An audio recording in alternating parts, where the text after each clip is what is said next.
गोष्टी केल्या पाहिजे, त्या गोष्टी केल्या पाहिजे.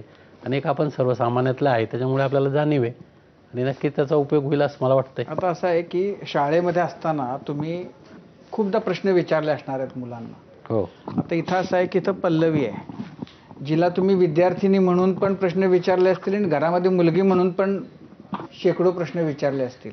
आता असं आहे की तिच्या मनात काहीतरी प्रश्न असतील ना विचारण्यासाठी. तर एक तर तू त्यांच्या निवडणुकीमध्येही खूप ॲक्टिव्हली सहभागी होतीस, तर त्यामुळे त्याच्याबद्दल. पण त्याच्या आधी आता तुला संधी आहे विचारण्याची, म्हणजे वडील म्हणून, शिक्षक म्हणून आणि खासदार म्हणून असे 3 प्रकारचे प्रश्न तू विचारू शकतेस. वडील म्हणून जर विचारायचं झालं तर आम्हाला थोडा वेळ द्याल का? तिने सगळं अनुभवलंय त्याच्यामुळे वेळेच्या बाबतीत तुम्ही म्हटलात. आता शेवटी समाजाची सेवा करायची आहे. त्याच्यामध्ये आता माझं शेड्यूलच तसं खूप व्यस्त राहायचं.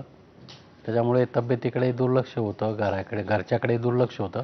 परंतु सुरुवातीला ते लहान होते त्यावेळेस त्यांना वाटायचं का बाबा पप्पांनी आपल्यासाठी वेळ दिला पाहिजे. परंतु मग हळूहळू जसं जसं त्यांना माहीत झालं तरी आपण बरीचशी पथ्ये पाळली की आपल्याला दुसऱ्या दिवशी ड्युटीवर जायचं आहे.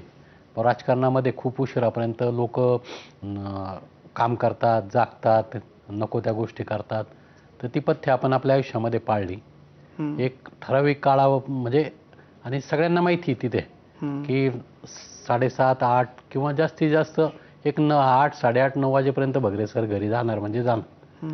आणि कारण आपल्याला दुसऱ्या दिवशी ड्युटी करायची आहे. त्याच्यामुळे आपण जे शेड्यूल ठेवलं होतं पण त्यांना माहिती आहे की सकाळी शाळेत गेले की मग परत संध्याकाळी येईपर्यंत ते काही आपले राहत नाही.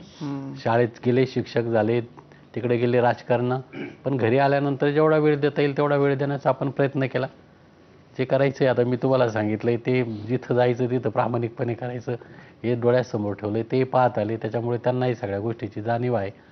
आणि मतदारसंघामध्ये कांदा उत्पादक शेतकऱ्यांच्या किंवा शेतकऱ्यांच्या ज्या अडीअडचणी, कारण मतदारसंघच शेतकरी आणि आदिवासी मतदारसंघ आहे, ते प्रश्न सोडवण्यासाठी आता काल परवा इथं आदिवासी आमदारांची बैठक होती.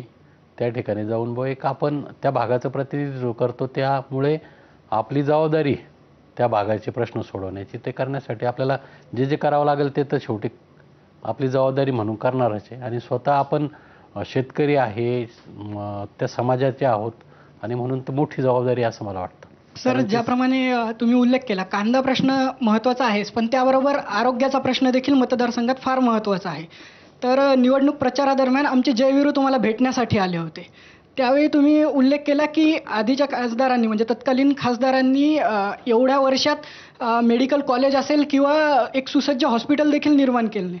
तर तुम्ही त्यावेळेस एक तक्रारवजा आश्वासन देखील दिलं होतं त्यांना. तर या तुमच्या 5 वर्षात एखाद्या सुसज्ज हॉस्पिटलची पायाभरणी झालेली आम्हाला पाहायला मिळेल? त्यांना केंद्रीय मंत्री, आरोग्यमंत्री म्हणून जबाबदारी मिळाली होती. सरकार त्यांचं होतं, स्वतः मंत्री होत्या. त्यांच्या दृष्टीने तसं ते काम फार किरकोळ होतं. आजही तुम्ही जर बघितलं तर आदिवासी तालुक्यामध्ये आज एखादी बाळंतपण होणारी स्त्री असेल, तिच्यावरती त्या तालुक्यामध्ये उपचार होत नाही. तिला शेवटी जिल्ह्याचं सिव्हिल हॉस्पिटलमध्ये आणावं लागतं. त्यासाठी लागणारी ॲम्ब्युलन्ससुद्धा वेळेवरती मिळत नाही. मग आता ही सगळी परिस्थिती आता नव्याने काय करेल त्याच्यापेक्षा आहे ती यंत्रणा कशी सुधारवता येईल या दृष्टीने तर मी नक्कीच म्हणजे नव्याने ते मिळवण्याचा माझा प्रयत्न आहेच. परंतु आहे ती यंत्रणा कशी दुरुस्त करता येईल, कारण नवीन मिळवणं, तयार करणं त्याच्यात कालावधी जाणार आहे. तर माझं पहिलं प्राधान्य प्रत्येक तालुक्यामध्ये प्राथमिक आरोग्य केंद्र आहेत, ग्रामीण रुग्णालय आहेत किंवा उपजिल्हा रुग्णालय आहेत किंवा ट्रॉमा केअर सेंटर 10-10 वर्षापासून बांधून ठेवली. आजही तिथं स्टाफ नाही, साहित्य नाही. तर ह्या गोष्टी रन करून आरोग्य यंत्रणा कशी दुरुस्त करता येईल त्या करण्याचा माझा याच्यामध्ये म्हणजे मी त्या दृष्टीने आरोग्यमंत्र्यांची भेट घेऊन काही प्रश्न केंद्रातून सुटतील, काही राज्यातून सुटतील किंवा काही जिल्हा परिषदेच्या माध्यमातून म्हणजे मी या सगळ्या यंत्रणेत काम केलं आहे. त्याच्यामुळे मला त्या प्रश्नांची कोणता प्रश्न सोडवला पाहिजे ती जाणीव आणि त्या दृष्टीने मी नक्कीच प्रयत्न करणार आहे. सर, एका शिक्षकाच्या आयुष्यात विद्यार्थ्यांचं महत्त्व खूप मोठं असतं. हो. तुम्ही खासदार म्हणून निवडून आल्यानंतर तुमच्या विद्यार्थ्यांनी तुमचा हा विजय कसा सेलिब्रेट केला? एखादा लक्षात राहणारा प्रसंग, मनावर कोरला गेलेला प्रसंग?